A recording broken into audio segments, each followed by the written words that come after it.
welcome to a new episode of Let's Pause to Listen. And because this is a special one, we will have a look on the game music that is one of my all-time favorites. We are in the year 1995, the year in which the PlayStation was born. The new and next generation of gaming was at hand, and the 3D era celebrated its beginning on the consoles. But before Nintendo joined this party, they were still engaged in the 2D business. Super Nintendo Entertainment System at that time was a guarantor for timeless games and filled our hearts and TVs with pure awesomeness and fun. One of the last 2D role-playing games of this era was Secret of Evermore, and it was published by Square.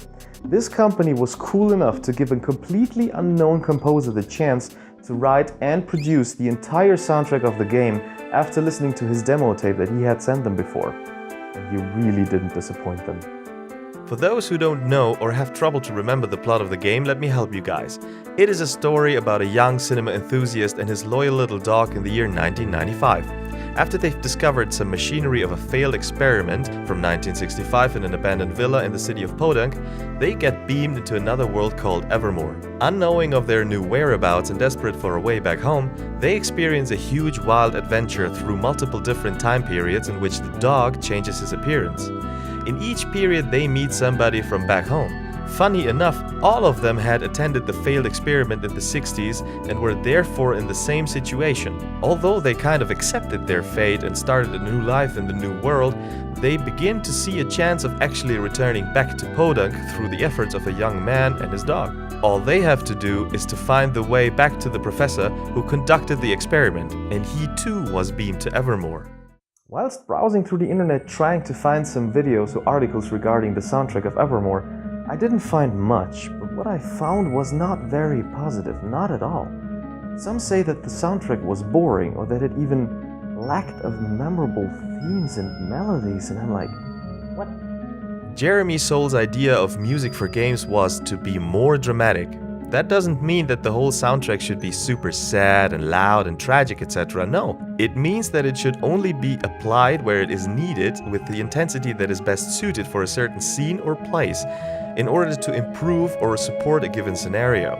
And that is what he actually delivered in this game. I mean, if there is a tiny place in a game where nothing happens, why wouldn't you express that acoustically as well? If you don't put any music in that part, then you can show that there is definitely nothing happening there. So some ambient bird sounds or some river flowing would be better, right? Especially in RPGs, it can become pretty hard to satisfy players acoustically, because sometimes they have to spend a certain amount of time in one particular place to level up their characters and be ready for the next boss fight. If you are a composer, then your goal is for the players not to press mute on their remotes or listen to something else. So you either try to reduce the music so that the players wouldn't get bored of it, or you make it so enjoyable that the players can't get bored of it. Balance becomes key here.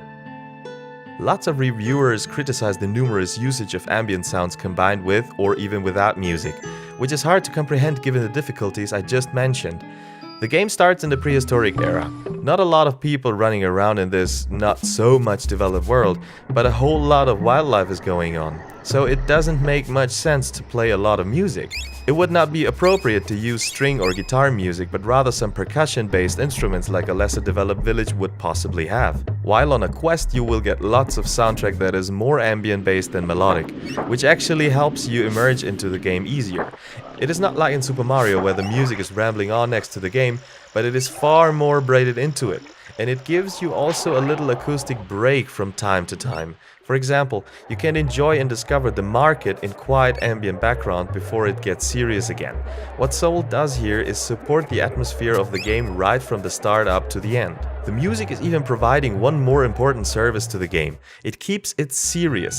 The thing is that the game doesn't always take itself seriously, and one part of it the least of all, the hero himself. Despite the fact that he and his canine companion get into a pretty unusual situation where a normal person would probably freak the hell out, he just rolls with it. No, he even makes funny jokes on a lot of occasions, never being in panic, fear, or at least in some sort of discomfort.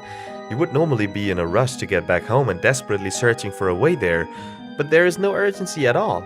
It's more like he is taking his time with the experience at hand and enjoys the hell out of it, whilst looking for a way, always with some time to spare for a joke.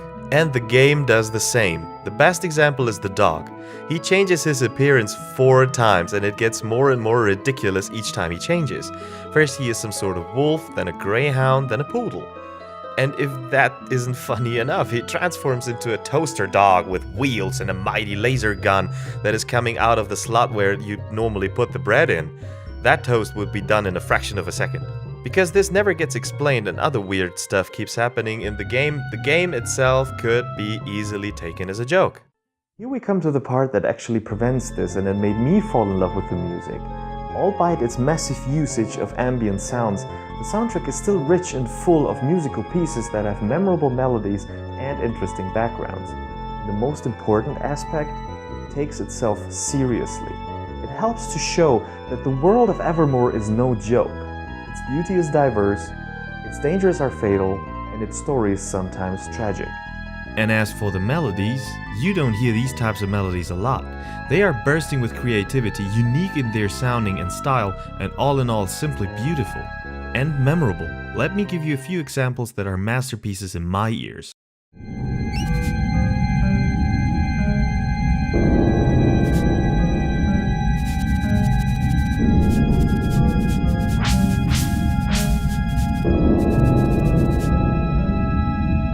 A cold shiver runs down your spine when you listen to Elephant Graveyard. After the strings build up a huge suspension, the melody finally starts, but in a very uncertain manner. Accompanied by a simple walking bass line counterpoint, it unfolds its true melancholic beauty towards the end. How is that not memorable? If you just rush through the graveyard, you won't hear it, that's clear. But it appears later in the game and even for a longer period of time, so that it'll loop at least 2 times.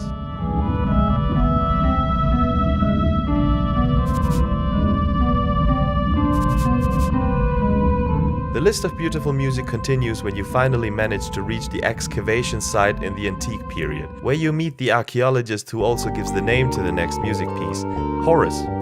It brings you immediately into a state of relaxation. You find yourself acoustically somehow somewhere in Spain. The guitar and the castanet mimicking cowbells illustrate warmer climate, and the oboe brings the intoxicating melody forward.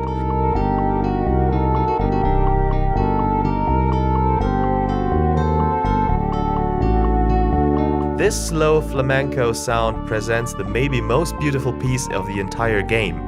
Sadly, it appears only once, which makes you want to revisit your new friend Horace over and over again just to listen to his heartwarming and kind of hip, slowly moving music.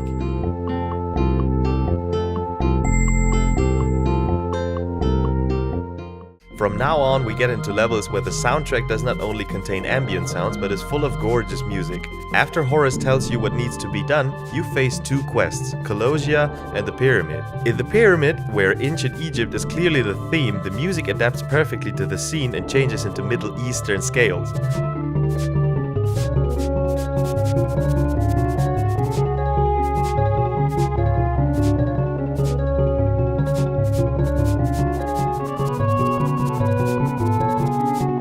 The further the game proceeds, the more great music turns up.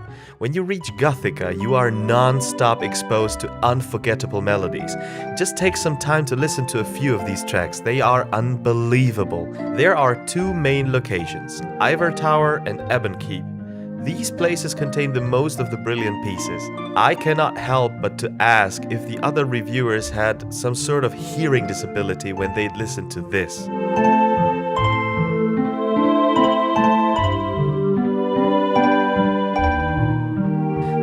Of the melancholic and peaceful melodies of Ebon Keep are without comparison. It is beyond me how somebody cannot enjoy the music from all of Gothika. The melodies are all very long without feeling repetitive. Jeremy Soule really gives his music time to develop and get settled into the scene to sell itself.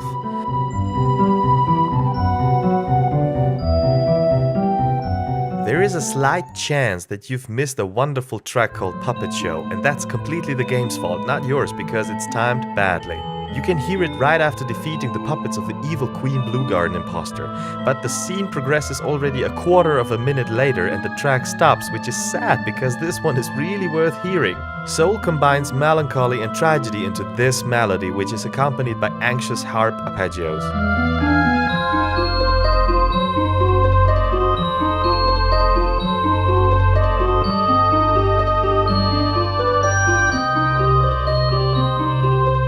It is a pity that this track didn't get more attention just because they placed it in such a short scene. In my opinion, they could have used it in numerous occasions in Gothika because it perfectly fits the general atmosphere.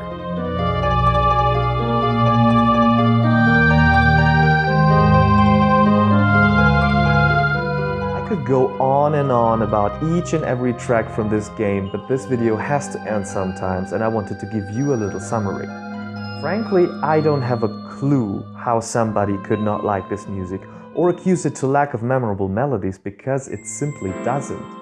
I rather ask myself how Jeremy Soule wrote all these masterpieces, considering him being so young and inexperienced at that time and Secret of Evermore being his real first job. Not only does he give catchy melodies with great harmonic support from other instruments, he also emphasizes the bass lines. If you listen carefully, you can hear how much importance he grants the lower notes. The combination between ambient sounds and music is formidable and perfectly suits most of the game.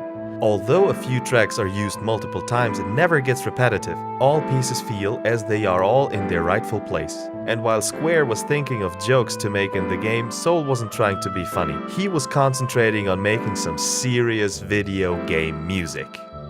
I would love to know how many Evermore lovers are still out there, and I think there should be quite a lot, because I think that this soundtrack has aged pretty well.